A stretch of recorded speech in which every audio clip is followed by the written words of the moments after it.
മലപ്പുറം വളാഞ്ചേരിയിൽ ലഹരി ഉപയോഗിച്ച 10 പേർക്ക് HIV ബാധ. ഒരേ സിറിഞ്ച് ഉപയോഗിച്ച് ലഹരി കുത്തിവെച്ചവർക്കാണ് രോഗബാധ. ഇതിൽ 3 പേർ ഇതര സംസ്ഥാന തൊഴിലാളികളാണ്. ആരോഗ്യവകുപ്പും എയ്ഡ്സ് കൺട്രോൾ സൊസൈറ്റിയും നടത്തിയ പരിശോധനയിലാണ് HIV സ്ഥിരീകരിച്ചത്.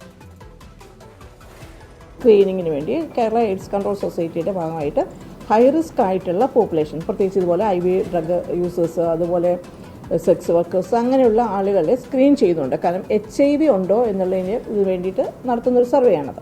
ഈ ഹൈ റിസ്ക് ആയിട്ടുള്ള ആളുകളെ കണ്ടെത്തുകയും അതിലൊരു വ്യക്തിയെ കണ്ട് അവരെ കൗൺസിൽ ചെയ്ത് ടെസ്റ്റിങ്ങിന് വിധേയമായപ്പോഴാണ് ഇങ്ങനെ അവർക്ക് HIV പോസിറ്റീവ് വന്ന് കാണുകയും പിന്നീട് അവരിൽ നിന്ന് ചോദിച്ചിട്ടാണ് നമുക്ക് ഏകദേശം ഈ കഴിഞ്ഞ 2 മാസമായിട്ട് നമുക്ക് ഒരു 10 പേരെ നമ്മൾ ഐഡൻറ്റിഫൈ ചെയ്തു. ഇതിപ്പോൾ നമ്മുടെ ജില്ലയിൽ തന്നെ മറ്റ് സ്ഥലങ്ങളിലും ഉണ്ടാകാം. ഇപ്പോൾ വളാഞ്ചേരിയിലെ ആ ഒരു ഗ്രൂപ്പ് ഓഫ് ആളുകളിൽ നമ്മൾ കണ്ടു എന്നുള്ളത് മാത്രമേ ഉള്ളൂ. സമീർ ബിൻ കരീം വിശദാംശങ്ങളുമായി. സമീർ, വളരെ ആശങ്കയുണ്ടാക്കുന്ന ഒരു വാർത്തയാണ്. വളാഞ്ചേരിയിൽ മാത്രം ഈ തരത്തിലേക്ക് 10 പേർക്ക് സ്ഥിരീകരിച്ചിരിക്കുന്നു എന്നതാണ് DMO പറഞ്ഞത്. അവർ എടുത്തു പറയുന്നുണ്ട് ഇത് ഈ മേഖലയിൽ മാത്രം, മറ്റുള്ള ഇടത്തും ഉണ്ടാകാൻ സാധ്യതയുണ്ട് എന്ന്. വളരെ ഗൗരവത്തിൽ കാണേണ്ടുന്ന ഒരു വാർത്തയല്ലേ ഇത്?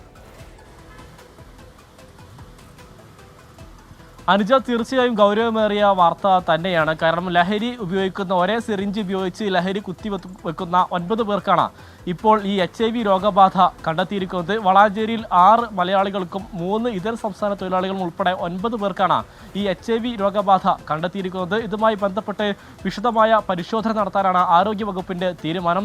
ഈ ആരോഗ്യവകുപ്പിന്റെ പതിവ് പരിശോധനയിലാണ് വളാഞ്ചേരിയിൽ ഒരാൾക്ക് HIV ബാധ കണ്ടെത്തിയത്. അതിന് പിന്നാലെ ഈ എയ്ഡ്സ് കൺട്രോൾ സൊസൈറ്റി നടത്തിയ പരിശോധനയിലും അന്വേഷണത്തിലുമാണ് ബാക്കിയുള്ള 8 പേർക്ക് കൂടി ഈ രോഗബാധ കണ്ടെത്തുന്ന ഒരു സാഹചര്യം ഉണ്ടായിരിക്കുന്നത്. ഇതിൽ പ്രധാനമായും പറയുന്നത് ഒരേ നീഡിലുള്ള ഒരേ സിറിഞ്ച് ഉപയോഗിച്ചുകൊണ്ട് ഈ 9 ആളുകളും സമാനമായ രീതിയിൽ ലഹരി ശരീരത്തിൽ മാറി മാറി കുത്തിവെച്ചു എന്നുള്ളതാണ്. ഇതാണ് ഈ രോഗം വ്യാപിക്കാനുള്ള ഒരു കാരണമായി ആരോഗ്യവകുപ്പ് ചൂണ്ടിക്കാണിക്കുന്നത്. അതിന് പിന്നാലെ ഈ പ്രദേശത്ത് ജാഗ്രതാ മുന്നറിയിപ്പ് ആരോഗ്യവകുപ്പ് നൽകിയിരിക്കുകയാണ്. ഈ HIV രോഗബാധ സ്ഥിരീകരിച്ചവരൊക്കെ തന്നെ നിലവിൽ വീട്ടിൽ തന്നെ സുരക്ഷിതമായ ആളുകളാണ്. അവരുടെ ഒരു കാര്യവും തന്നെ ആരോഗ്യവകുപ്പ് പുറത്തുവിട്ടിട്ടില്ല എന്നുള്ളതാണ്. ഇവരുമായി ബന്ധപ്പെട്ട ആളുകളെ, അത് പ്രത്യേകിച്ച് ഈ ലൈംഗിക ബന്ധത്തിൽ ഉൾപ്പെടെ ഈ രോഗം പകരുന്ന ഒരു സാഹചര്യമുണ്ട്. അതുകൊണ്ട് തന്നെ നിലവിൽ രോഗം ബാധിച്ച ഇവരുമായി ബന്ധപ്പെട്ട ആളുകളൊക്കെ തന്നെ പരിശോധന നടത്താനാണ് നിലവിൽ ആരോഗ്യവകുപ്പിന്റെ തീരുമാനം. അത് നേരെ ഒറ്റയടിക്ക് പോയി പരിശോധന നടത്താൻ പറ്റില്ല, മറിച്ച് അവരെ കൗൺസിലിങ്ങിനൊക്കെ തന്നെ വിധേയമാക്കി അവരെ ബോധ്യപ്പെടുത്തിയ ശേഷമായിരിക്കും പരിശോധന അടക്കമുള്ള കാര്യങ്ങളിലേക്ക് ആരോഗ്യവകുപ്പ് കടക്കുക എന്നുള്ളതാണ് ഏറ്റവും പ്രധാനപ്പെട്ട കാര്യം. ഇതിൽ നിന്ന് മനസ്സിലാക്കേണ്ടത്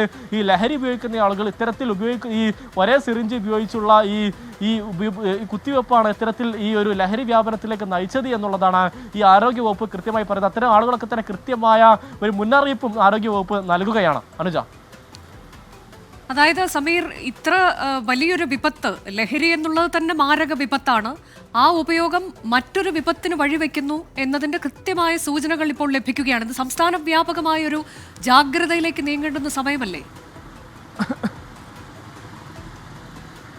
അനുജ, തീർച്ചയായും അങ്ങനെ തന്നെയാണ്. ലഹരി കൊണ്ട് നിരവധിയായിട്ടുള്ള പ്രശ്നങ്ങൾ നമ്മുടെ സമൂഹത്തിലുണ്ട്. എന്നാൽ ഇത്തരം ഒരു HIV രോഗബാധ ഈ ലഹരി മൂലം ഉണ്ടാകുന്നു എന്നുള്ളത് നമ്മളൊക്കെ കേട്ടുകേൾവി ഇല്ലാത്തതാണ്. അതുകൊണ്ട് തന്നെ സംസ്ഥാനത്തുടനീളം ലഹരി ഉപയോഗിക്കുന്ന നിരവധി ആളുകളുണ്ട്. അവരൊക്കെ തന്നെ ഇത്തരത്തിൽ ഉപയോഗിക്കുന്ന ആളുകൾ ഒരു പക്ഷേ കൂടുതലും ഉണ്ടായേക്കാനുള്ള സാധ്യതയും ആരോഗ്യവകുപ്പ് കണക്ക് കൂട്ടുന്നത്. അത്തരം ഒരു ആളുകളൊക്കെ തന്നെ ഉണ്ടെങ്കിൽ പരിശോധനയ്ക്ക് വിധേയമാകേണ്ട സമയം അതിക്രമിച്ചിരിക്കുന്നു എന്നുള്ളതാണ് മനസ്സിലാക്കാനായിട്ട് കഴിയുന്നത്. പ്രത്യേകിച്ച് ഈ ഏതെങ്കിലുമൊക്കെ വഴി മുഖേനയായിരിക്കും, ഏതെങ്കിലും രീതിയിലായിരിക്കാം ഈ വളാഞ്ചേരിയിൽ ആദ്യം ഒരാൾക്ക് രോഗം പകർന്നിട്ടുണ്ടാകും. എന്നാൽ മറ്റുള്ളവരിലേക്ക് പകർന്നിട്ടുള്ളത് ലഹരി മൂലമാണ് എന്നുള്ളതാണ് എടുത്തു പറയേണ്ട ഒരു കാര്യം. അനുജ, അതെ, മലപ്പുറം വളാഞ്ചേരിയിൽ നിന്നാണ് ആശങ്കയുണ്ടാക്കുന്ന വാർത്ത പുറത്തു വന്നത്. ലഹരി ഉപയോഗിച്ച 10 പേർക്ക് HIV ബാധ സ്ഥിരീകരിച്ചിരിക്കുന്ന ഒരേ സിറിഞ്ച് ഉപയോഗിച്ച് ലഹരി കുത്തിവെച്ചവർക്കാണ് രോഗബാധ. ഇതിൽ 3 പേർ ഇതര സംസ്ഥാന തൊഴിലാളികളാണ്. ആരോഗ്യവകുപ്പും എയ്ഡ്സ് കൺട്രോൾ സൊസൈറ്റിയും നടത്തിയ പരിശോധനയിലാണ് HIV സ്ഥിരീകരിച്ചത്. DMO പറയുന്ന വളരെ പ്രധാനപ്പെട്ട ഒരു കാര്യം, ഈ മേഖലയിലുള്ള 10 പേർക്ക്, അതിനർത്ഥം ഇത്രയും മാത്രമേ ഉള്ളൂ എന്നുള്ളതല്ല, മറ്റു മേഖലകളിൽ ഉള്ളവർക്ക് കൂടി ഈ രോഗം ഉണ്ടാകാനുള്ള സാധ്യത തള്ളിക്കളയാൻ കഴിയില്ല എന്നാണ് പറയുന്നത്. ഗൗരവത്തിൽ തന്നെ ആരോഗ്യവകുപ്പ് ഈ വിഷയത്തെ കാണുകയും ചെയ്യും.